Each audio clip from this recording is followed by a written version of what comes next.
Good afternoon, everybody. This is Jennifer Schultz, Senior Vice President of Marketing and Communications at OU Medicine, and we are back for another episode of Oklahoma Health News, powered by OU Medicine. I'm very excited today to have with me Dr. Jed Friedman, who is the Director of the Harold Hamm Diabetes Center and the Provost of Diabetes Programs for the OU Health Sciences Center. We're here today to talk about diabetes. Welcome. Thank you so much for joining, Dr. Friedman. We're glad to have you here. Thanks, Jennifer. A pleasure to be here. You know, we have been talking a lot on this program about COVID-19, and just when we think, you know, we've heard enough, we get more and more questions because it's such an unprecedented time. And one of the things that we hear from people is really, how does COVID-19 impact us when we have a chronic disease that we're managing, or we have something like diabetes? And so I wanted to just talk with you a little bit about today about that. And, you know, when I think about it, I've wondered if people with diabetes are more likely to get COVID-19. When they talk about people that are at risk, are you more likely to get it? Yeah, we wish we knew the answer to that, but currently the data doesn't support that being a diabetic increases your risk. What it really works against is if you get it. So once you're infected, then diabetes plays a huge role in your course. And so when you're saying that it's once you get infected with it, it plays a huge role in your course, does that mean that there's more serious complications for that type of an individual?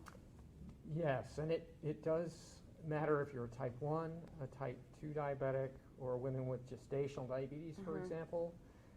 Let's take type 1 diabetes, where the major concern is diabetic ketoacidosis, which is too high ketone bodies because your body is unable to put the sugar in to metabolize it, so it produces ketones instead, and those ketones can be life-threatening. And so diabetic ketoacidosis is something you look for as a major complication from a type 1 diabetic, and particularly with COVID. That's a life-threatening condition. That has to do, we think, with the ability of COVID to shut down the pancreas. A lot of problems with diabetes and COVID have to do with superinflammation. So when that happens, if you have a compromised islet cell that doesn't make insulin, it puts a lot of stress on that. And so even with your insulin, you create more resistance to your own insulin that you're giving yourself. So the sugar levels rise, you're unable to metabolize the sugar, and the ketones come in to try and compensate, and that's what's causing the problem. So monitoring this DKA is important. So, you know, when you think about that, so you're saying that DKA is something that is a complication if you have COVID. So when we think about that, are there symptoms and warning signs that you should be looking for when you know, around DKA?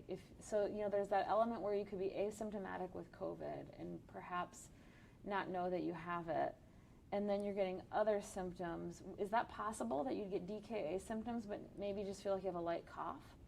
Well, most people don't know that they have DKA, so what they're measuring is their blood sugar, and if that's over 250 chronically, you're more likely to have DKA. And I would say with having COVID on board, you're going to experience the shortness of breath. You might have the symptoms of you can't smell, you can't taste. If you're a diabetic and you're not monitoring your blood sugar, you really need to be doing that. And if you have those other symptoms, shortness of breath and what have you, I think that's a warning sign for most people. So if you are feeling like you have a little bit of shortness of breath and a cough, and you are seeing high blood sugars, what should you do? Call your physician? Yeah, that's an immediate time to act. I think you're within your comfort zone, and you leave that. It's really time to call your doctor and get seen immediately if you can. So it sounds to me like there could be an element where you could be kind of questioning it, where you call your physician, but are there emergency warning signs as well for DKA, and what are those? Yeah, the DKA will cause frequency of urination, a lot of thirst. You know, if you haven't experienced that before and it comes on, that's a warning sign for you that your blood sugar is out of control. We have have ways to monitor that, in your urine and in your blood tests. So you need to be paying close attention to that these days because of this outbreak. So you had mentioned type 1 and type 2 diabetes and gestational and kind of maybe how COVID might interact differently with those. Are there risks for different people based on type 1, type 2, or gestational? Yeah, those diseases are really different, even though we call them diabetes. So the type 1, as people may know, is an autoimmune disease that attacks your pancreas. So you absolutely have to have insulin. So you're more at risk under those conditions for DKA, whereas a type 2 diabetic has a pancreas that may be intact but not producing enough insulin. And surely the COVID by itself, which causes what we call this immune storm, affects the pancreas in both conditions. And so you could have blockage of insulin production and DKA as a type 2 diabetic. When we talk about gestational diabetes, that's a whole different class of diabetes. And what we worry about there is women who might be infected and not know it, or come into pregnancy and have a high risk for premature delivery. I think that's one of our biggest concerns in pregnancy. We can manage the blood sugar pretty well, but if the fetus is under stress because of COVID, premature infants is a bigger deal for patients with diabetes. And so we pay a lot of attention to that in the OB clinic. And so your prenatal visits, are really important in order to stay on top of that. So we hear a lot about people that are immunocompromised and how they have a greater risk if they contract COVID, and immunocompromised individuals may be staying home more so, not going to the grocery store, things of that nature. Does a person with diabetes need to be thinking about themselves inside of that category just because of the way it interfaces with COVID? Yeah, I think we're all at risk, but people with higher risk, have to take these special precautions, whether it's more social distancing and less aggregation in bigger groups, paying more attention to masking, washing your hands. Those things are absolutely essential especially for people at higher risk.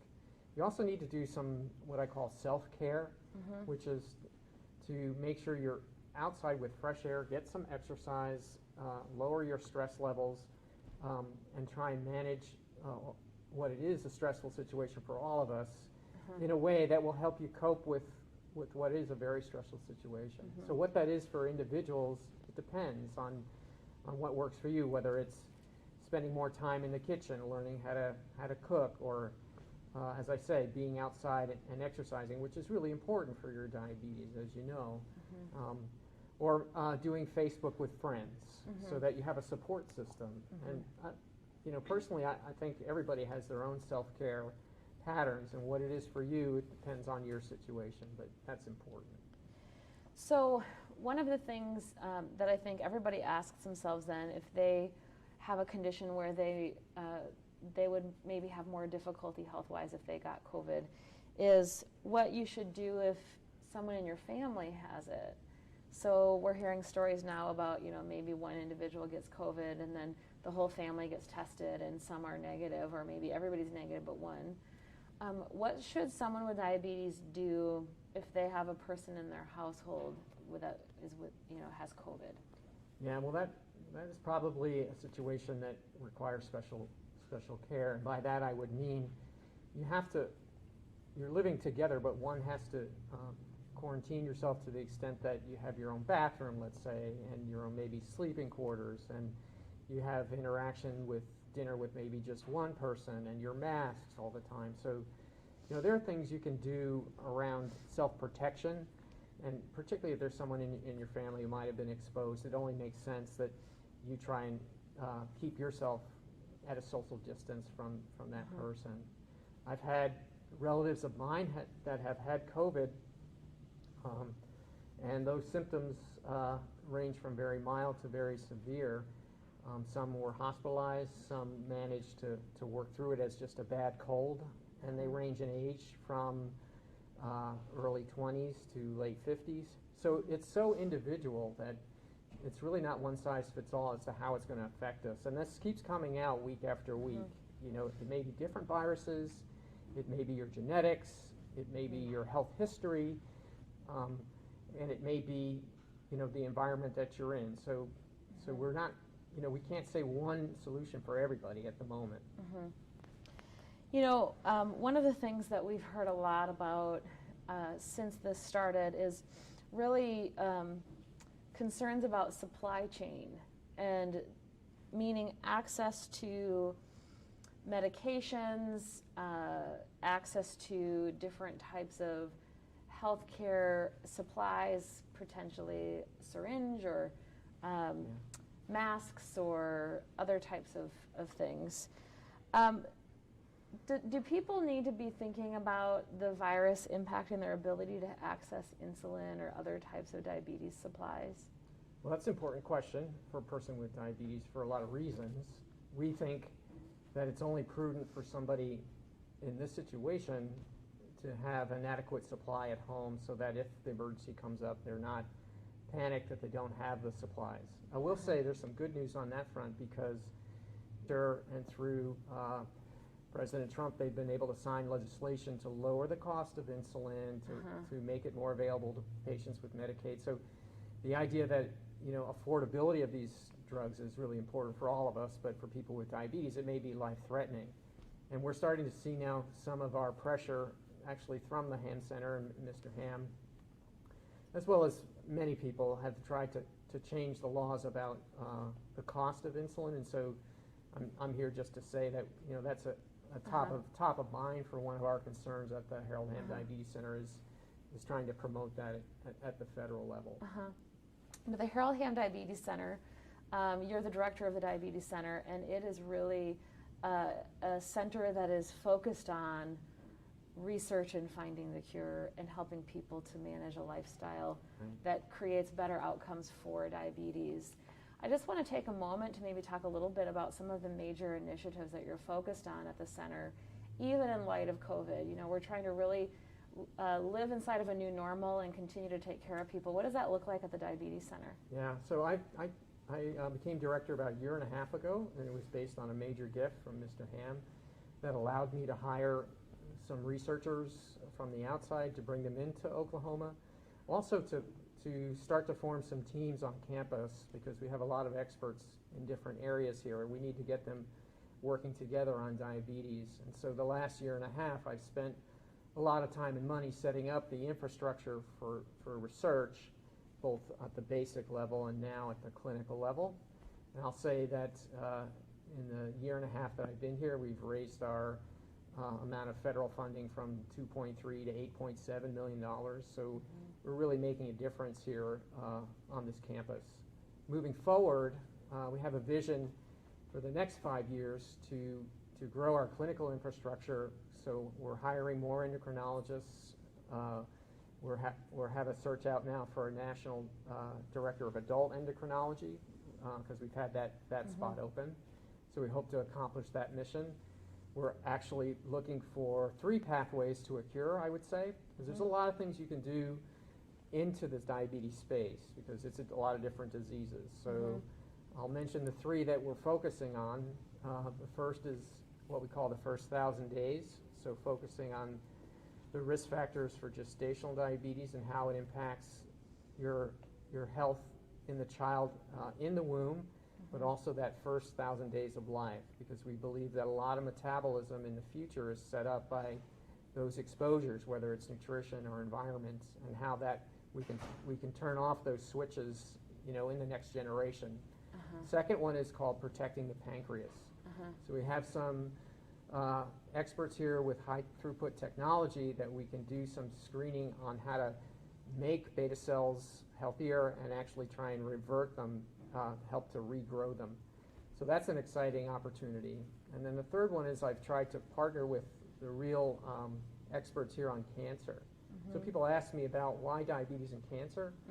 It's because we do have a diabetic explosion in Oklahoma. It's just one of the highest prevalent states, and the same thing goes for cancer. So we feel like there's good evidence that having diabetes accelerates your risk for several types of cancers. So we'd like to block that pathway, and by going for what can help the diabetic may actually help prevent their cancer. Mm-hmm. So that's what I would call more of a grand challenge, you would say. Mm-hmm.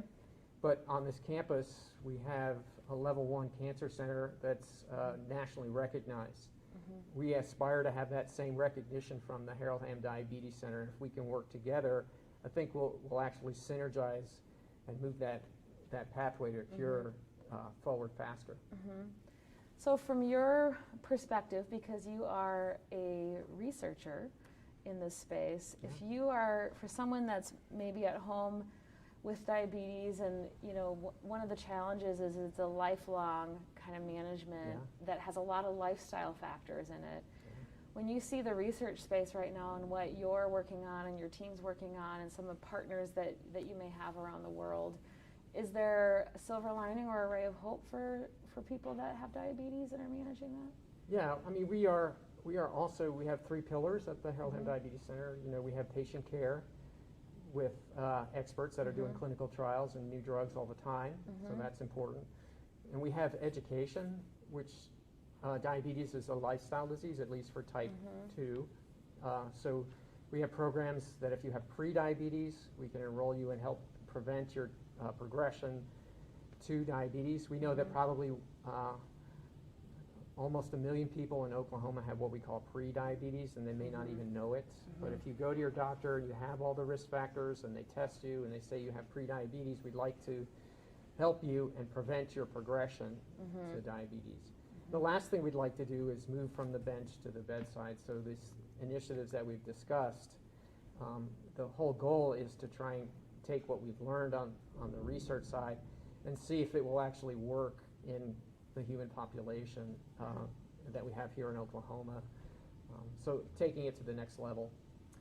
Well, it's very, very exciting. I want to thank you for taking some time to come here and to talk about the Diabetes Center and about how to kind of live during this unprecedented time if you're living with diabetes. We'd love to have you come back again really soon. That is all that we have today for Oklahoma Health News. We always tailor these topics to things that you're interested in. Continue to send us direct messages and comment in our comment section on Facebook, and we will plan on seeing you back here again really soon. Thanks and have a great day. On Facebook, and we will plan on seeing you back here again really soon. Thanks and have a great day.